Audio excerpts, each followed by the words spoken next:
Tucker Carlson resurrects revisionism. Yep, here we go again. This week, I need to return to a form of debunking I launched in the early 1990s when taking on the Holocaust deniers, namely the pseudohistory of so-called historical revisionism. You know, the Holocaust didn't happen the way everyone, from perpetrators, victims, and bystanders to historians, think it did. World War II was really just the unfortunate outcome of British and American interventionism into Germany's struggle for independence from the restrictions imposed on it after World War I. Hitler's misunderstood and really wanted to create a Pax Europa. Churchill and Roosevelt were autocrats who imposed their wills on nations fighting for self-determination. The mass bombing of Dresden and Hamburg were just as bad as the atomic bombing of Hiroshima and Nagasaki, and the like. I debunked all this nonsense in the pages of Skeptic in 2 different issues. Here's one with Hitler on the cover. Here's another one with Hitler on the cover. We did 2 with Hitler on the cover, the different kinds of revisionism. And in my book, Denying History, that I co-authored with Alex Grobman, who says the Holocaust never happened and why did they say it? Okay. Thanks to Tucker Carlson's podcast episode this week with pseudohistorian Darryl Cooper, a.k.a. Martyr Made. Yeah, Martyr Made, M-A-D-E on X anyway, who Carlson introduced as, quote, the best and most honest popular historian working in the United States today. Oh, really? Okay. And without him, all of this historical distortion is back in play. Even though I'm a PhD historian and I work and write regularly in the profession, I'd never heard of Darryl Cooper. Maybe that's why Carlson added, quote, I want people to know who you are, and I want you to be widely recognized as the most important historian in the United States, close quote. Really? Thanks to Tucker Carlson's massive online audience, numbering in the tens of millions. I see he overtook Joe Rogan on Spotify just last month. #1 largest audience online. Astonishing. Without that, Darryl Cooper may very well become as well known as Carlson wants him to be, although likely not for the reasons suggested in the conversation. But first, let me say a few words about Tucker Carlson. He is a bullshitter. And that's a technical term, not a libel or slander. In cognitive psychology research, bullshit means the complete rejection of behaving, quote, without any sincere regard for truth. I'm reading a quote here from an actual definition in a cognitive psychology paper on bullshit. Without any sincere regard for truth. That is, liars acknowledge truth when they try to conceal or deny it, whereas bullshitters, they don't care what reality is or to what extent they accurately express what it is. I have no idea if Tucker Carlson believes is bullshit or not. I'm pretty sure he doesn't know either. He's not a historian. He's not a journalist. If I had to put a label on him, I would say he's a professional bullshitter. He is the very embodiment of what Steve Bannon had in mind when he said, quote, the real opposition is the media, and the way to deal with them is to flood the zone with shit, close quote. Yeah, bullshit. Whenever Tucker Carlson rambles on about topics that I know something about, such as science and history, I can tell he's bullshitting. For example, he has a fascination with UFOs and UAPs, but whenever he says something about the subject, his narrative is full of falsehoods, half-truths, and uninformed opinions. I know because I know far more than Carlson does on this topic. And after 3 decades of studying bullshit, I can smell it like a shark smells blood in the water. A couple of molecules of bullshit is all I need to detect to know what it is. And Carlson's bullshit is intentional. I know because when he was at Fox News, his producers contacted me about coming on the show to talk about UFOs and UAPs until I made it clear what my position is, namely that I'm skeptical they are aliens. Then later, when our Skeptic Research Center published a study in which we discovered that liberals vastly overestimate the number of African Americans killed by the police each year compared to conservatives, the producers contacted me to talk about it on the air. They had already run a story showing our data graph. Until I told them that I would also point out the many other topics in which conservatives overestimate things more than liberals, such as the number of abortions or immigrants coming into our country each year. Their response? We'll get back to you. After that, crickets. So what exactly did this pseudo-historian Cooper tell Carlson, who nods along in seeming approval of everything he says? Oh, only that Winston Churchill was a psychopath, a warmonger who was the, quote, chief villain of the Second World War, who unfortunately forced Hitler into an unwanted war with the West, even though he, Churchill, knew that Hitler only ever wanted to combat Russian communism by invading the USSR.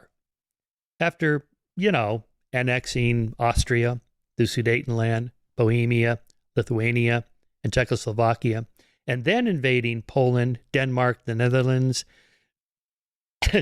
Belgium, Luxembourg, France, Norway, Yugoslavia, and Greece.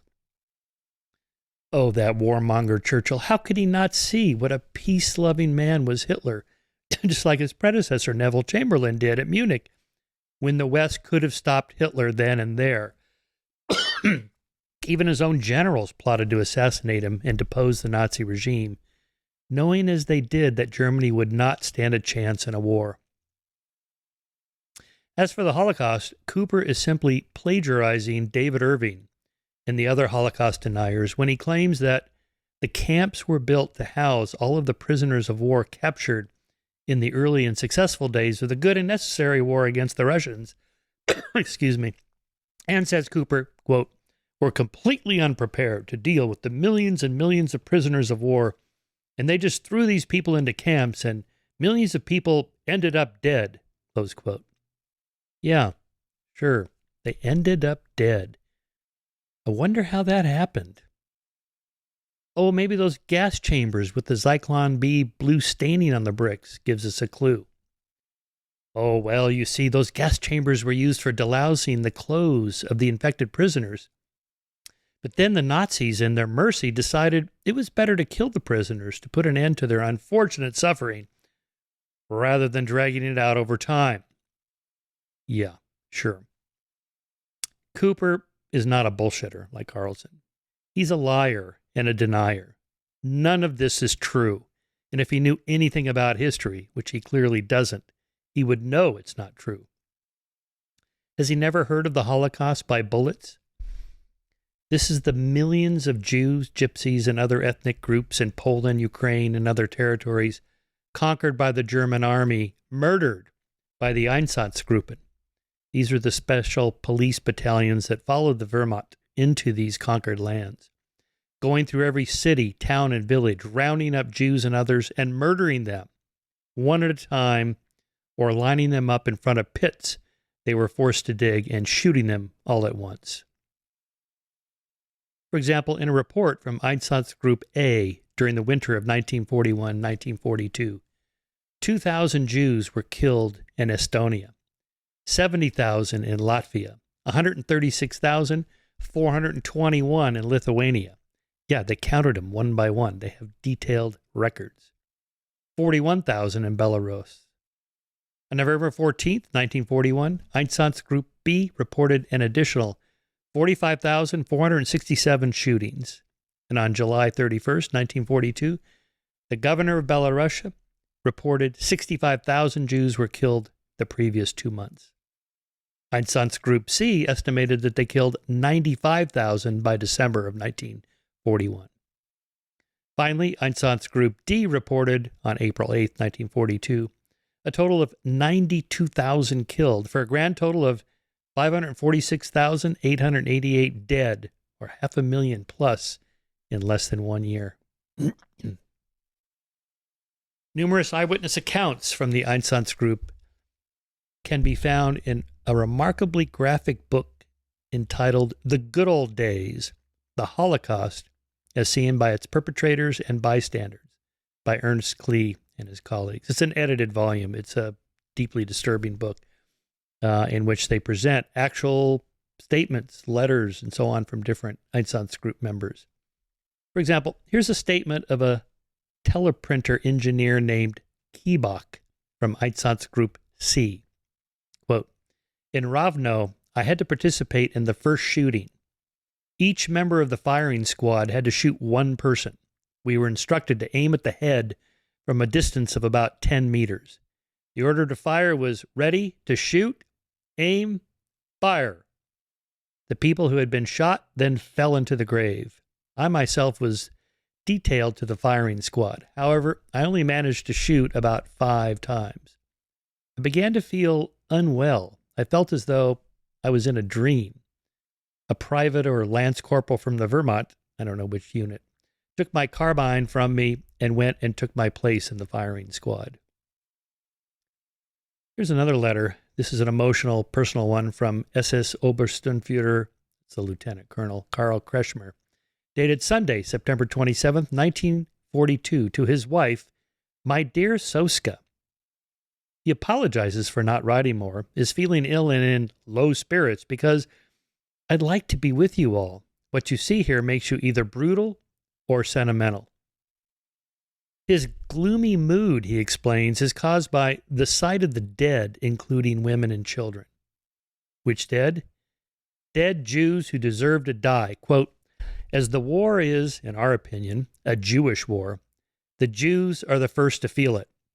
Here in Russia, wherever the German soldier is, no Jew remains.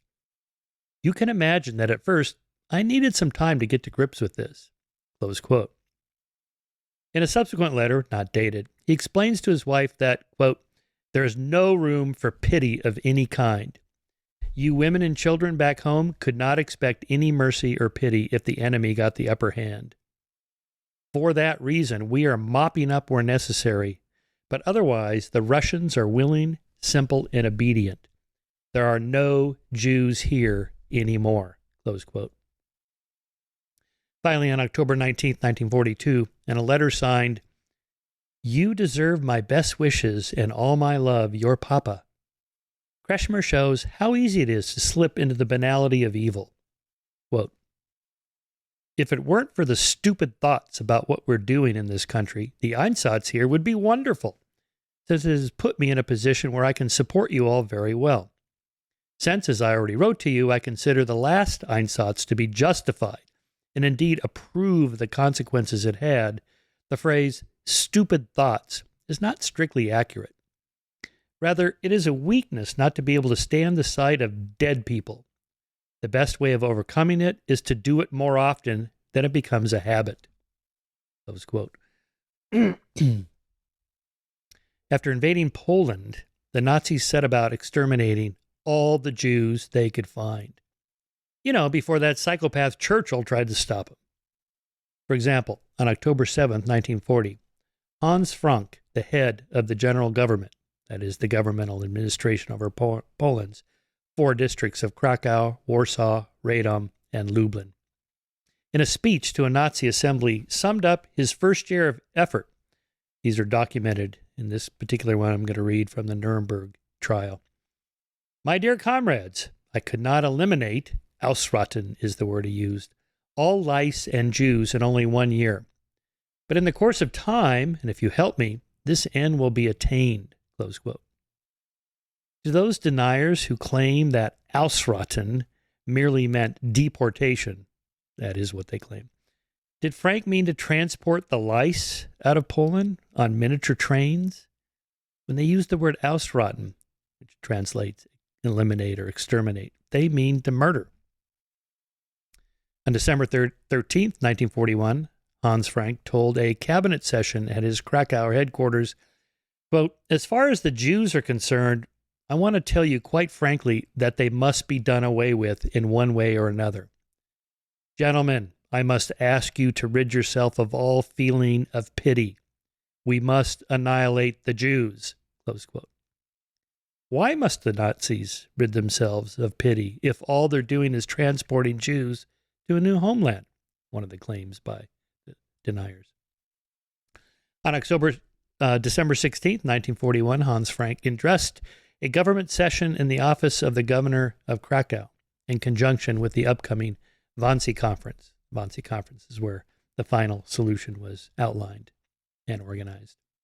Quote, currently, there are in the government generalship approximately 2.5 million, and together with those who are kith and kin and connected in all kinds of ways, we now have 3.5 million Jews.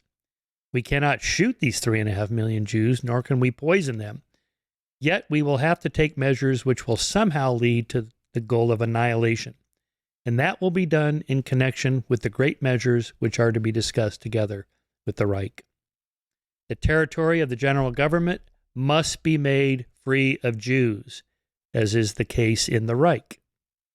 Where and how this will happen is a matter of the means which must be used and created, and about whose effectiveness I will inform you in due time. Close quote.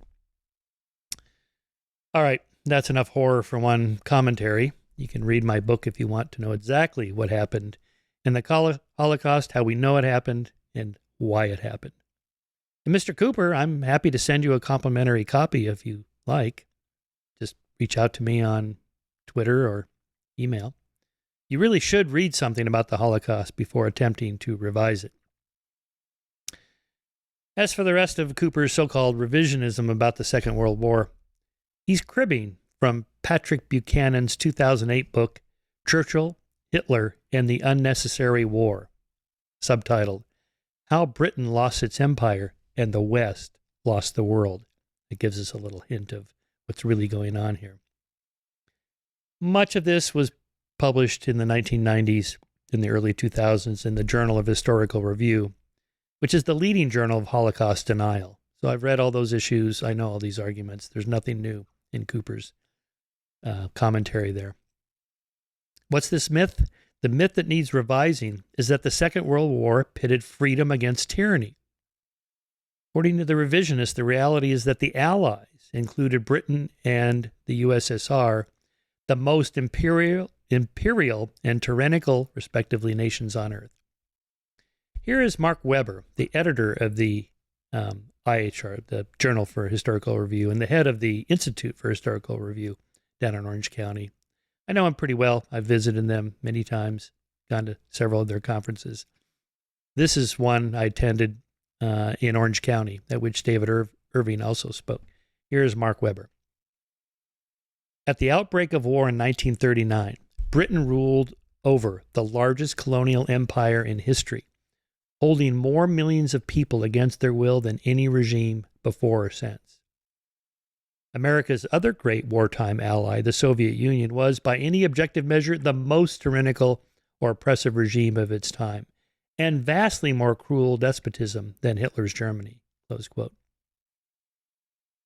The myth holds that in World War II, we witnessed the triumph of good over evil, whereas in reality, the revisionists say, the Allies' goodness was indistinguishable from their opponents' evil. Here's Weber again. It's from a lecture he gave I attended. In fact, the record of Allied misdeeds is a long one and includes the British-American bombing of German cities, a terroristic campaign that took the lives of more than 500,000 civilians, the genocidal ethnic cleansing of millions of civilians in Eastern and Central Europe, and the large-scale post-war mistreatment of German prisoners. Close quote. Revisionists have long drawn the moral equation of Auschwitz with Dresden, Treblinka with Hiroshima. It's a theme that appears time and again in revisionist literature. David Irving, for example, made the equivalency argument in his 1971 book, Apocalypse 1945, The Destruction of Dresden. Calling the attack on Dresden, quote, the worst single massacre in European history, close quote. Irving asks, quote, is there any parallel between Dresden and Auschwitz? His answer has the nuance of a moral sledgehammer. Quote, to my mind, both teach one lesson, that the real crime of war and peace alike is not genocide, with its implicit requirement that posterity reserve its sympathy and condolences for a chosen race, but innocent ocide. It was not the Jewishness of the victims that made Auschwitz a crime, but their innocence. Close quote from Irving. Okay, this is all bullshit. Yes, the Allies killed innocents on the road to victory, but the killing stopped the moment the Allies won. The genocide of Jews by Germans ended on VE Day, and the genocide of Chinese by Japanese ended on VJ Day. Auschwitz and Nanking were no more. The Allies killed in order to stop the killing by the Axis and for no other reason. The Axis killed for geography, for political control, for economic power, for racial purification, and for pleasure. And the killing would have gone on and on and on were it not for the Allies. Anyone unable to see the difference should have his license to practice history revoked. That's you, Mr. Cooper. All right, what I think is really going on here is a belief in the decline of Western civilization. This is their deeper quest in revising what happened in the Second World War. There seems to be a longing for a return to more rigid top-down controls over the unwashed and ignorant masses, a reversion to a constitutional monarchy perhaps, or a benevolent dictatorship. Let's call it the aristocratic romance, where everyone knows their place in the rigid class system, and those at the top call the shots. Of course, those who desire the return to such a society always think of themselves as being in the chosen few in control. This is why, in contemplating new laws and decrees that place restrictions on people's freedoms, that one imagine oneself as not being in the group most likely to benefit from such social changes, or at least you're just ignorant of where you're going to be in that new society. This is John Rawls's veil of ignorance. The historical reality of such societies is that the vast majority of people, the group you and I and the revisionists are most likely to be in, would be dirt poor, uneducated, with next to no power or liberty, toiling endless hours for the benefits of someone else. The aristocratic romance, however risibly ridiculous it may seem, is still not the deeper problem with this new revisionism. The elephant in the room is racial and ethnic cleansing. There's no doubt that had Hitler been triumphant, it would have meant the end of European Jewry, along with other so-called undesirables, and perhaps the end of the Jewish people entirely. The Holocaust was not the unfortunate byproduct of war or collateral damage amidst the larger carnage. Years before the war even started, Hitler went after the Jewish people with a vengeance.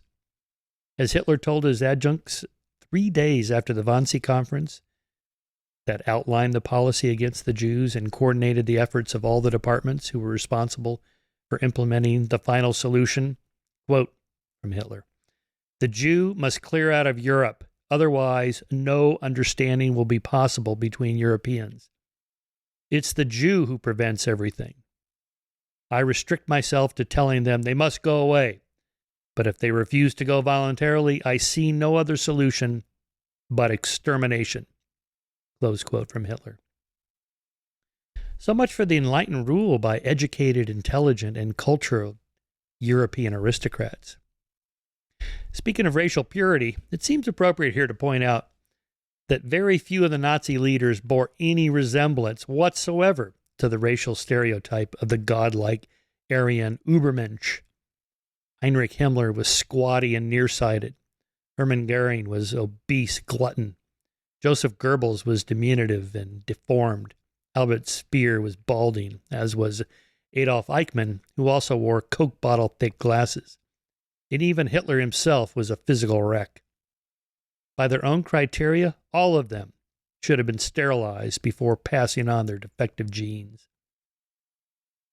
Extermination of masses of people, racially or ethnically different from those in power, is the logical outcome of the aristocratic romance, and the belief that there is or can be such a thing as pure race and ethnicity.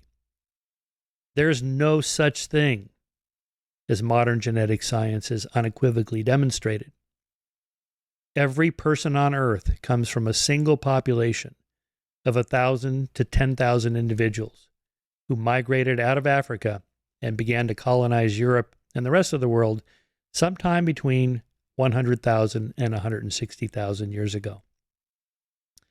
Black Australian Aborigines, for example, are genetically more closely related to Southeast Asians than they are to Black Africans because the route of migration was from Africa through Southeast Asia into Australia. The similarities between Australian Aborigines and Africans and the differences they show with Southeast Asians are literally skin deep. The principle holds for all peoples around the world, and our racial similarities vastly outweigh our racial differences. We are one race, one folk, one people. All right, thanks for listening. It's Michael Shermer here with another solo commentary of The Michael Shermer Show.